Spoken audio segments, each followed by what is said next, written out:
Assalamualaikum warahmatullahi wabarakatuh. Bagaimana kabarnya anak-anak? Kalau ibu bilang bagaimana kabarnya anak-anak, kalian bilang sendiri ya. Alhamdulillah, luar biasa, Allahu Akbar. Sebelumnya kalian merasa asing siapa yang di depan sini? Siapa yang sedang menjelaskan di depan sini? Nah, jadi ibu akan perkenalkan siapa ibu. Perkenalkan, nama ibu Iik Musyifa. Ibu diamanahi sebagai guru PLP di SMPN 12 Kota Cirebon, mengampu pembelajaran bahasa Indonesia, dan di sini ibu akan menjelaskan tentang materi teks berita. Ada yang tahu apa itu teks berita? Belum pada tahu. Baik, ibu di sini akan menjelaskan apa itu berita. Berita dalam pengertiannya yaitu sebuah laporan tentang peristiwa penting dan terbaru yang disampaikan kepada masyarakat. Nah, jadi kenapa berita itu penting? Karena berita itu adalah jendela dunia. Nah, jadi dari Sabang sampai Merauke, ketika melihat informasi berita tersebut, maka masyarakat itu tidak ketinggalan zaman. Masyarakat itu dapat mengetahui tentang peristiwa yang terjadi di Indonesia. Nah, sampai sini sudah paham?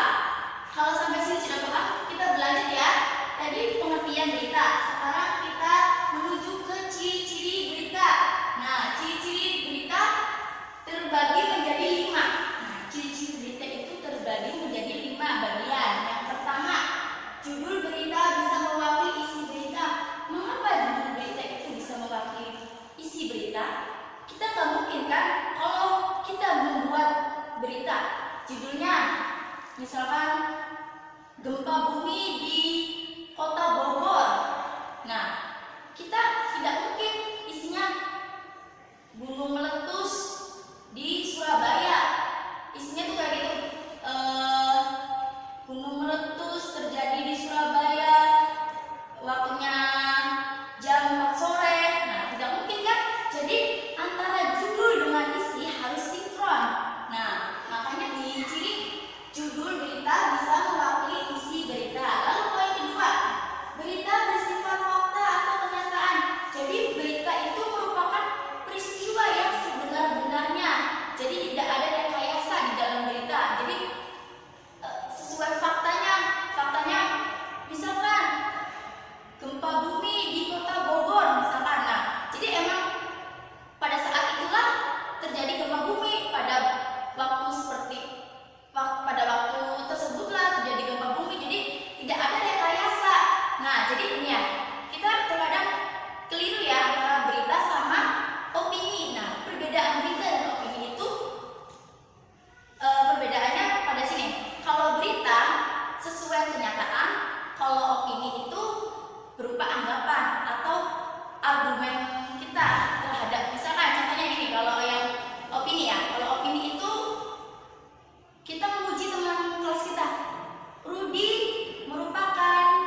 dari judulnya aja gempa bumi di Kota Bogor.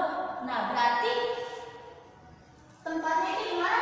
Di Kota Bogor. Nah, jadi bukan kita di Kota Surabaya atau di Kota Medan.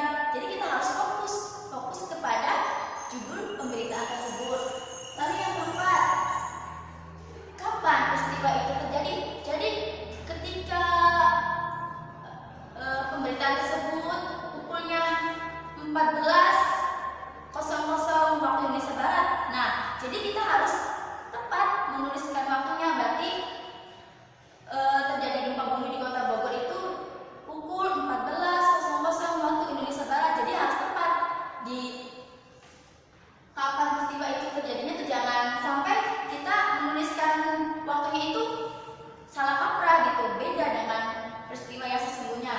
Lalu yang kelima, mengapa peristiwa itu terjadi? Nah, pada saat gempa bumi tersebut tuh, nah, mengapa bisa terjadi gitu?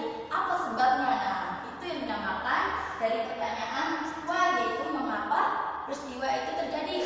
Misalkan ini dalam judulnya aja kan gempa bumi, karena terjadi goncangan yang terdapat di Kota Cirebon sehingga terjadi gempa bumi berskala sekian.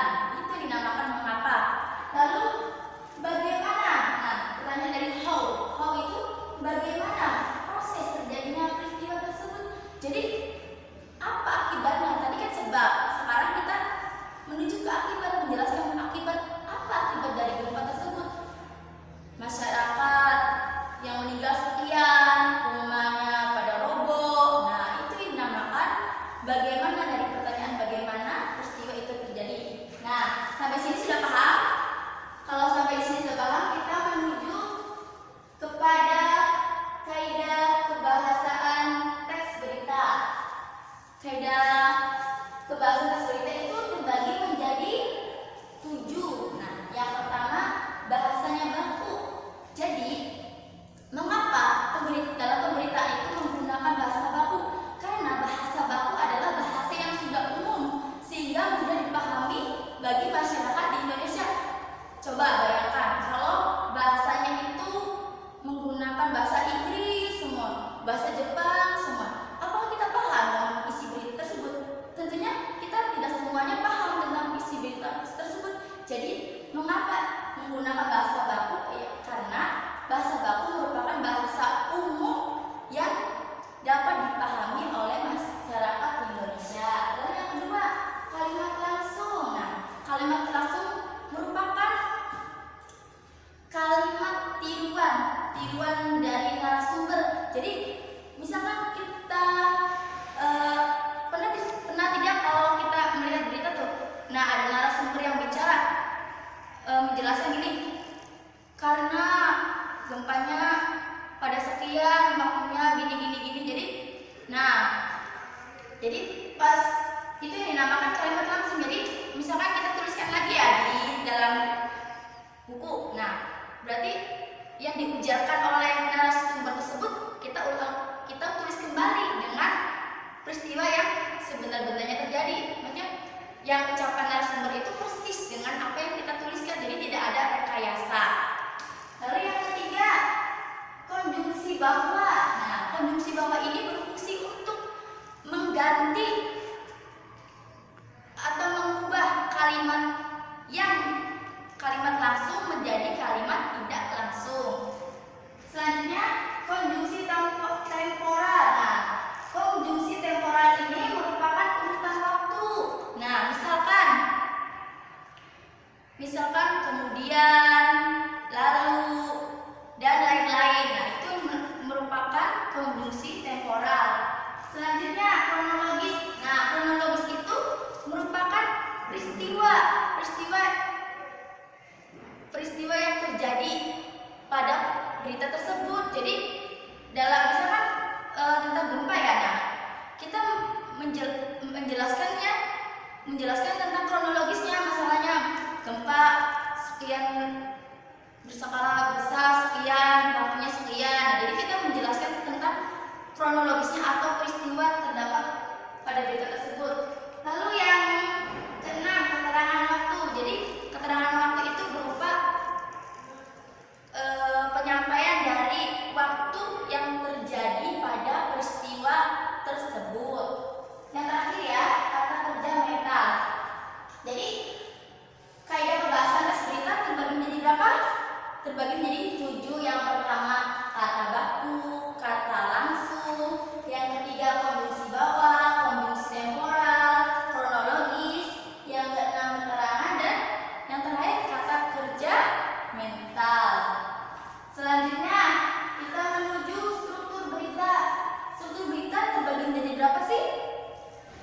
jadi struktur berita itu dibagi menjadi 3. Nah, yang pertama kepala berita. Nah, kepala berita itu merupakan pembuka. Nah, pembuka dari peristiwa. Nah, jadi pembukaan dalam peristiwa itu yang dinamakan kepala berita. Selanjutnya yang kedua tubuh berita. Nah, tubuh berita itu merupakan proses kejadian pada peristiwa tersebut dari awal sampai akhir, itu dinamakan tubuh berita. Selanjutnya yang ketiga ekor berita. Nah, ekor berita itu merupakan referensi dari narasumber yang terlibat pada pemberitaan tersebut. Jadi ketika ada reporter yang mewawancarai narasumber, nah itu dinamakan ekor berita. Jadi struktur berita itu dibagi menjadi 3. Yang pertama kepala berita, yang kedua tubuh berita, yang ketiga ekor berita. Selanjutnya yang terakhir ya. Yang terakhir itu terdapat langkah-langkah menyimpulkan berita. Nah, jadi ketika kita melihat atau menonton TV dalam berita ya, nah dalam pemberitaan. Nah, di sini kita cara untuk menuliskan kembali dari pemberitaan di TV ke tulisan itu caranya terbagi menjadi 5. Ya, ada 5 ya. Nah, yang pertama mendengarkan. Tentunya ketika kita ingin menuliskan kembali pemberitaan yang dijelaskan oleh pembawa berita, tentunya kita harus mendengarkan terlebih dahulu dari pembicaraan tersebut, apa isi beritanya, apa judulnya, apa kesimpulannya. Tentunya kita harus mendengarkan dulu. Nah, langkah kedua mencatat informasi penting. Nah, langkah kedua itu kita harus mencatat. Nah, tentunya kita harus menyiapkan catatan dulu. Kita harus siapkan pulpen. Nah, ketika kita tidak hanya mendengarkan saja, kita harus benar-benar menyimak. Nah, kemudian kita catat apa hal-hal pentingnya. Misalkan dari judulnya dulu, terus isinya. Intinya kalau kita ingin mencatat hal-hal penting, kita harus mencatat unsur-unsur berita terlebih dahulu. Apa, siapa, kapan, bagaimana, mengapa. Harus mencatat unsur-unsur berita ketika kita ingin mencatat hal-hal penting dalam berita. Langkah ketiga, mencatat pokok-pokok berdasarkan pada peristiwa tersebut. Jadi pokok-pokok atau intisari dalam berita tersebut. Nah, langkah ketiganya kita harus mencatat intisarinya apa. Sebenarnya ini tentang apa? Misalkan tentang banjir, berarti kita fokus tentang banjir. Misalkan tentang gunung meletus, berarti kita fokus tentang gunung meletus. Jangan sampai lari ke pembahasan yang lain. Jadi kita fokus ke judul tersebut. Selanjutnya menyimpulkan isi berita. Nah, ketika kita sudah mencatat hal-hal penting, mencatat pokok-pokok berita, pokok-pokok isi dalam pemberitaan tersebut, tentunya kita harus menyimpulkan bahwa berita ini tentang apa sih, judulnya apa, tempatnya di mana, kapan, mengapa. Nah, tentunya kan harus seperti itu. Selanjutnya menyampaikan isi berita secara lisan atau tertulis. Nah, ketika kita sudah melewati beberapa langkah tersebut, tentunya kita dapat menuangkan pemberitaan yang terdapat di televisi tersebut pada apa? Pada tulis. Bisa melewati tulisan atau lisan. Mengapa lisan? Nah, contoh dari lisan ya. Ketika kita disuruh oleh guru, coba Andi, kamu sampaikan isi pemberitaan yang telah kamu salin melalui menyimak di televisi ke tulisan. Nah, itu yang dinamakan penyampaian dari lisan. Jadi kita mengungkapkan secara ulang melalui penyampaian kita yang sesuai dengan peristiwa pemberitaan tersebut. Jadi sampai di sini kalian sudah paham? Sudah paham ya?